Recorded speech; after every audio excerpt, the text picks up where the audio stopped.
Quick, name the 5 worst MCU movies. See, that's so easy you could probably make a top 10 list, maybe even a top 20. To become the multi-billion-dollar empire it is today, Marvel went through an incredible uphill battle. They rose to become the highest-grossing film franchise of all time. And to build a foundation this solid, so solid that they can stumble through 2 entire phases and still not completely break, it took the combined effort of many excellent films during Phase 1, 2 and 3. But sitting here today, I started wondering, what are the absolute best Marvel movies? Or more accurately, the best MCU movies? And just so we're clear, this is not an official ranking.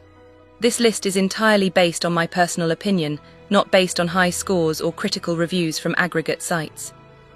If you have a different opinion, you can take it up with the UN, or just comment down below so we can discuss, and mostly argue, but here they are, my list of favourite Marvel films. 1. Guardians of the Galaxy Vol. 1. You might be wondering if Guardians of the Galaxy Vol.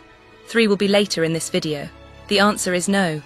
Even though Vol. 3 is fantastic, the first impression is always the most important to me. Guardians of the Galaxy Vol.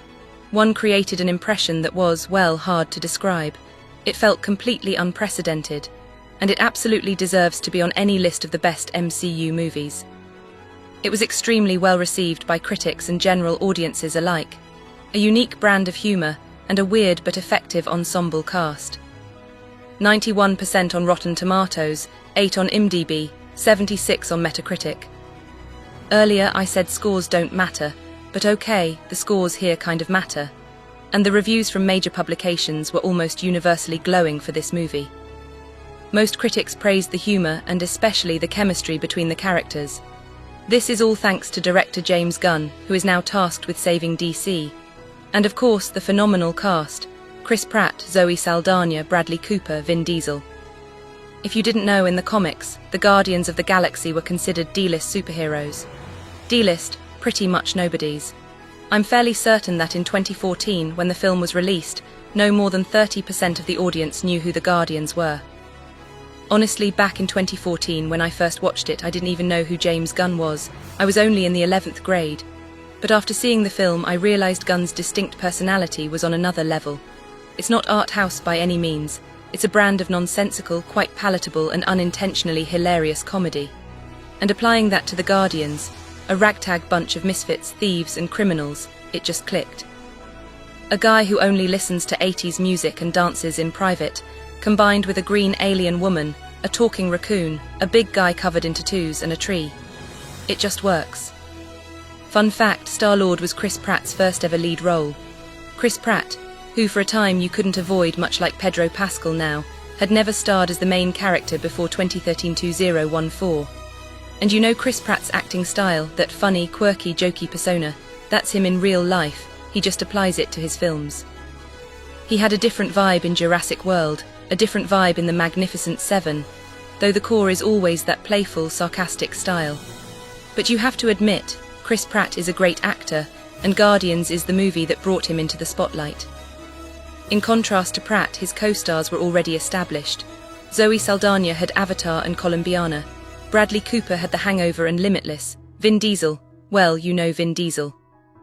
I still don't understand how this team has such incredible chemistry. It's the criminals collide and then team up motif, and it remains compelling for viewers. I particularly love these kinds of stories. No matter how bad a movie is, for some reason, a group of people who initially hate each other team up to fight a boss and eventually become a family. It just hits. They are probably on par with the Avengers themselves. And when I watched it, it truly felt on the same level as Avengers 1.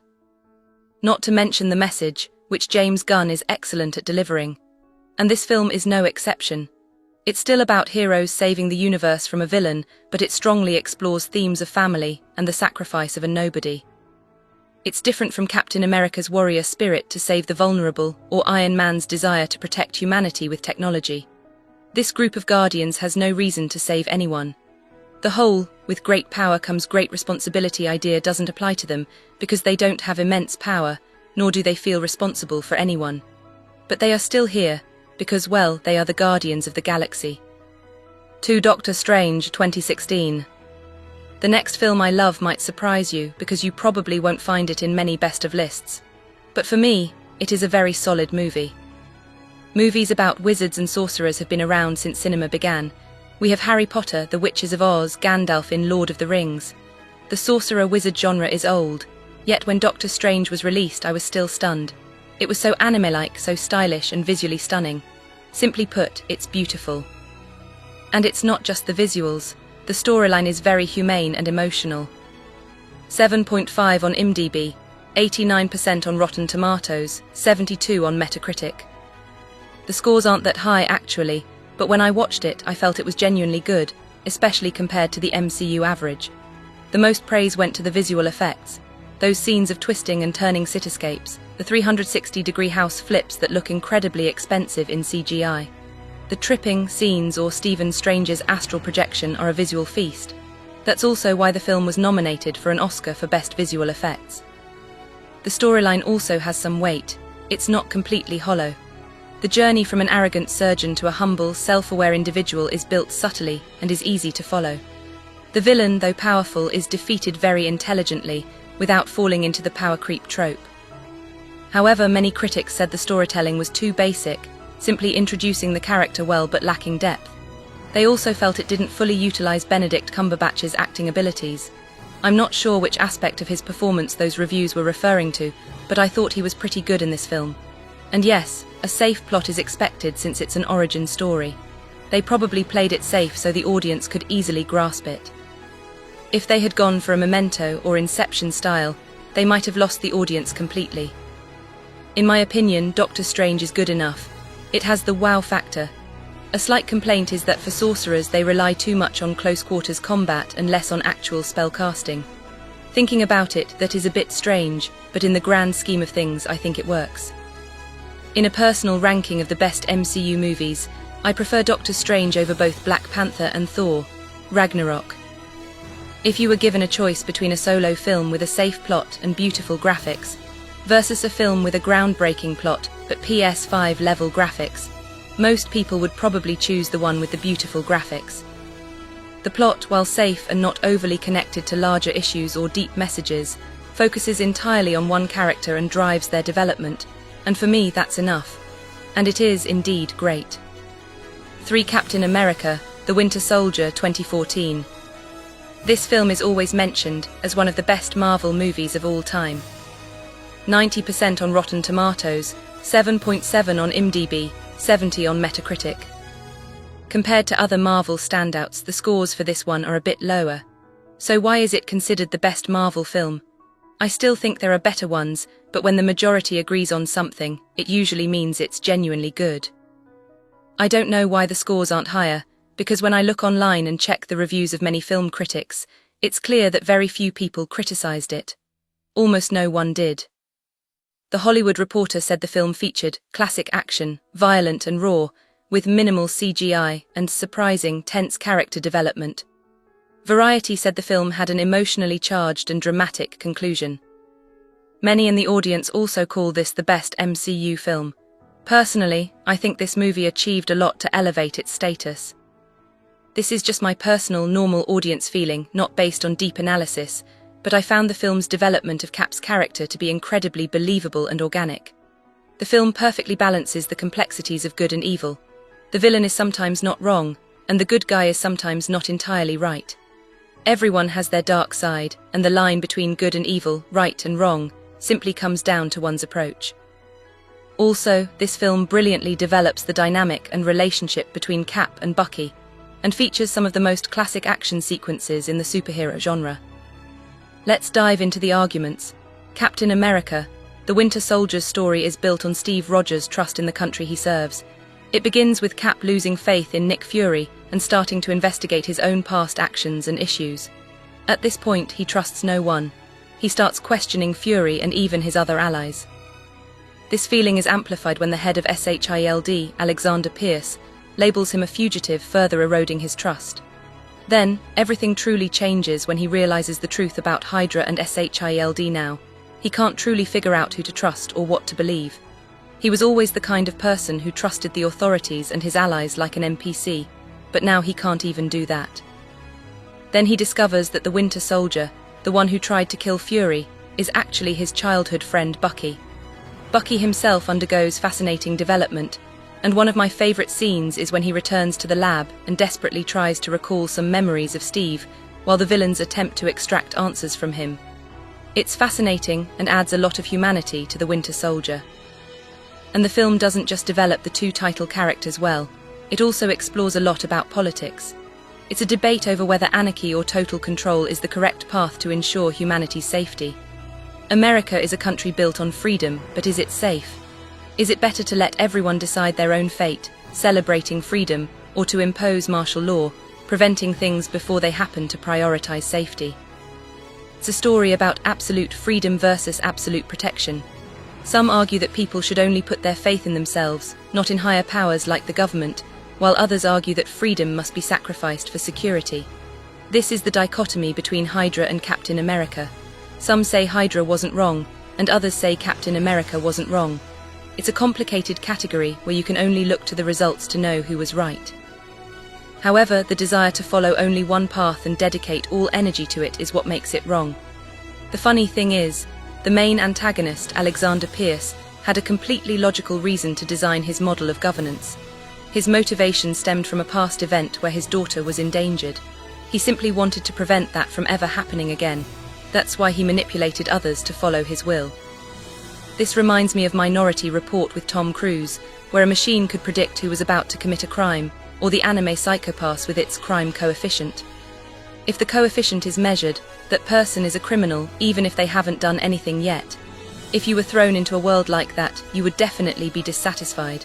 But clearly the idea behind it is quite sound.